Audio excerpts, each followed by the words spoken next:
Hey everyone, it's been over 2 minutes and I haven't been raped yet. But it's pretty late here tonight because I've spent the entire day sifting through comments, what equated to about 11 pages of comments from a user named Jasmine Davidson in one of my earlier videos. And that's what I'm going to be talking about here today. I'm going to put a link in the low bar.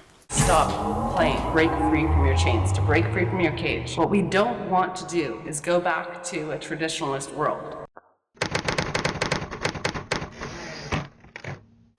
Hi, I'm Diana Davison. So I had a traditionalist write what amounts to a mini novel in a comments section of a previous video, and she wanted to know what someone like me thought of a traditionalist lifestyle.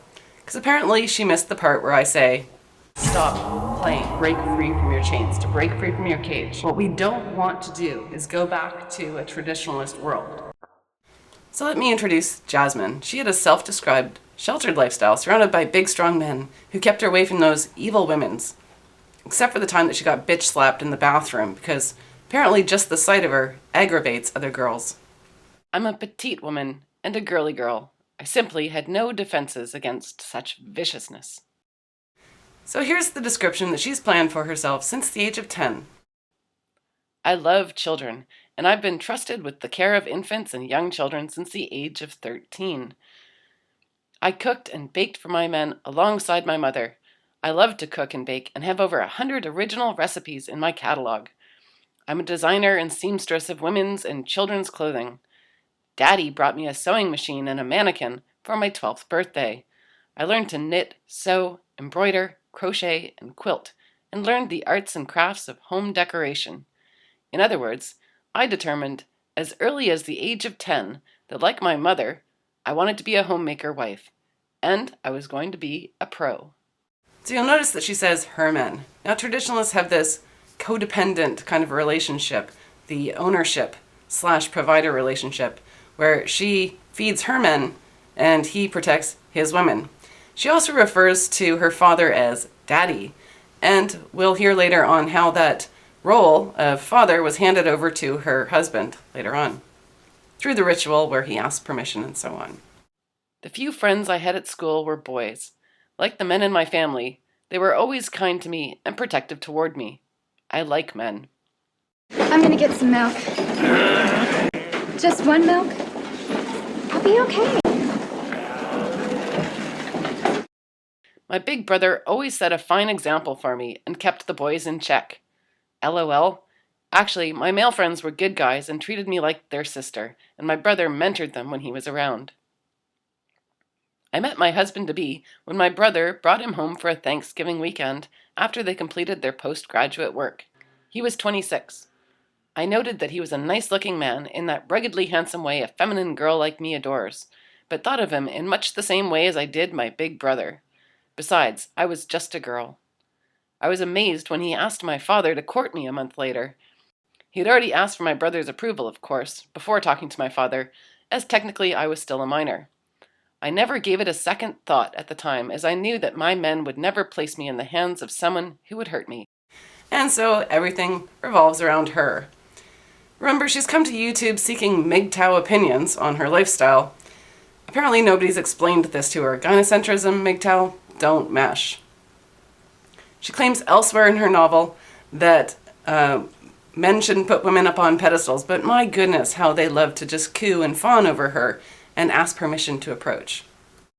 All women are children in the sense that they are dependent creatures, no matter what the cowardly, big sugar daddy government feminists hypocritically claim. I mention this to remind men that well-meaning and genuinely loving girls / women are getting hurt too, in much the same way that so many good men are being hurt by modern women. In case you missed it the first time, she clarifies that yes, men are being hurt, but so are women. What about those poor women? Did you miss the part where we don't give a fuck? Traditional girls like me had better stick with the men they meet at church or have known for a very long time before they give any part of themselves away. Or they had better stick to the male associates of the trusted male relatives and friends in their lives as a necessary layer of protection. Again with the protection. Anyone feel like listening to Emma Watson's He for She UN speech again? This is a very sad state of affairs. For this ideal is what every good man deserves, and what lots of men still want in my experience, including many of the boys I knew at school. Okay, so she's the ideal. And you know what? Sadly, this part she kind of gets right. Even in the MGTOW community, there's a number of guys who think that if they could just find a woman like this, everything would be okay. Even in the comments responding to her, somebody said, oh, but you're just like the 0.001 percentage of women out there, and we can't hold out waiting for that. Come on, guys. Don't let her be right. I'm not the kind of woman who could entirely stand on her own. Not yet. I tend to be a bit fragile emotionally in terms of dealing with the harsher realities.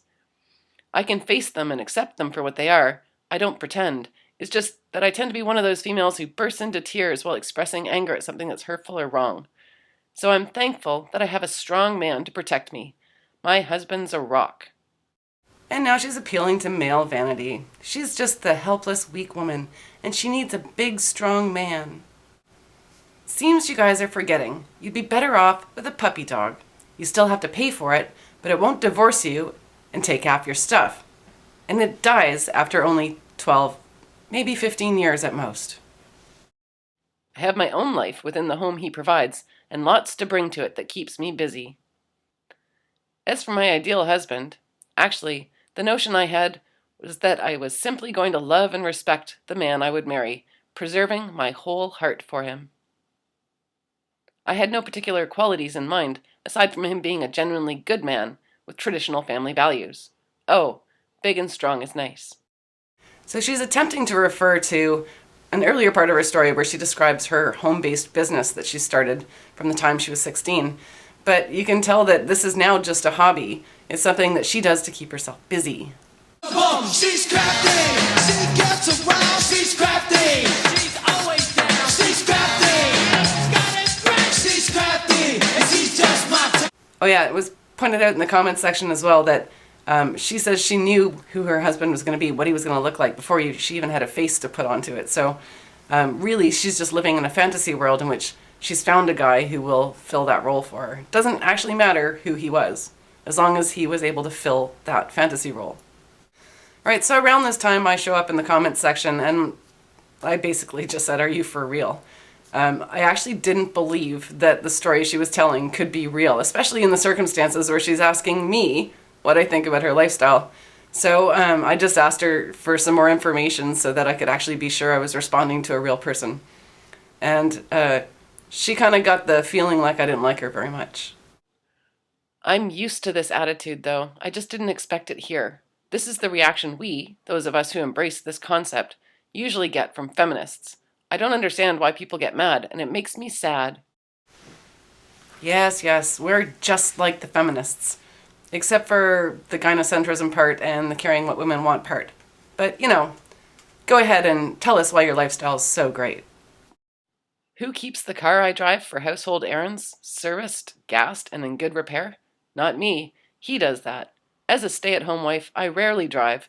My car is for efficiently running local errands for vital, well-planned, and budgeted household provisions. Besides, I get a bit flustered driving in heavy or fast-moving traffic. Your proverbial female driver in that regard. All right, now she actually goes on a little further to explain how he will check her car to see when it's low on gas, and he takes it to the gas station to fill it for her because that's a little bit too much for her to handle. And what do men get in return? Wifely devotion in the gender roles of a traditional marriage between especially masculine and feminine couples is perhaps most intimately tied to the preparation and presentation of food for the women. The kitchen is the heart of our home. I enjoy my femininity. I'm a good servant and a good steward of our household needs and resources, and proud of it. All right, so she gets a mechanic, a slave, someone who pays all her bills, and he gets a girly girl that he can sometimes playfully slap on the butt, but unlike a dog, he can actually fuck her. Sound like a good deal, everyone? Marriage for my husband and I is a union of two hearts joined as one against the world, going our own way. And there you go. We now have TGTOW. It's official. Traditionalists going their own way. And you guys thought that there was no real threat of that. Missed it the first time? Here we go again. Just yesterday, a MGTOW man told me that the traditional woman is a succubus. But that's just him projecting his notion of going his own way, as opposed to a man like mine, who takes what he wants, as he took me, and goes his own way. This succubus is a willing and faithful captive. LOL. Yep, it's the semantic argument. Going your own way. So simple. Just means going your way, not somebody else's way. So everyone's going their own way, even the traditionalists. And now for the rape joke of the week. A friend gave me a rape whistle. I blew it. Like an hour ago. And I'm still waiting.